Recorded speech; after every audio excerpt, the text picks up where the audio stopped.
बच्चों, हम समझ रहे हैं आयोनिक बॉन्ड का फॉर्मेशन, जिसकी पहली स्टेप होगी फॉर्मेशन ऑफ गैसियस कैटायन। इसका मतलब क्या? मान लो AX मॉलिक्यूल बनाना है, आयोनिक बॉन्ड से A और X को कंबाइन करना है। तो A जो गैसियस एटम है वो अपना एक इलेक्ट्रॉन लूज करेगा। कैसे? एटम में से इलेक्ट्रॉन बाहर निकालना तो उसे एनर्जी सप्लाई करनी पड़ेगी, तभी वो इलेक्ट्रॉन हायर एनर्जी लेकर बाहर आएगा।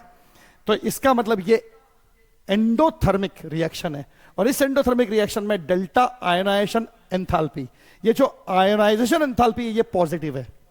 अब अगली स्टेप होगी फॉर्मेशन ऑफ गैसियस एनायन। अब कैटायन बन चुका, अब नॉन मेटल जो है वो इलेक्ट्रॉन गेन करेगा। तो जो नॉन मेटल पार्ट X है वो गैसियस स्टेट में एक एटम है, वो इलेक्ट्रॉन गेन कर रहा है। बच्चों, ये जो रिएक्शन है ये रिएक्शन एक्सोथर्मिक रिएक्शन है। इसकी जो इलेक्ट्रॉन गेन एंथैल्पी है वो नेगेटिव एंथैल्पी है, -y किलोजूल पर मोल। अब ये दो स्टेप्स हो गई। अब इन तीसरी स्टेप में इन दोनों कैटायन एनायन का लैटिस फॉर्मेशन होगा। तो लैटिस फॉर्मेशन ये भी एक्सोथर्मिक रिएक्शन है।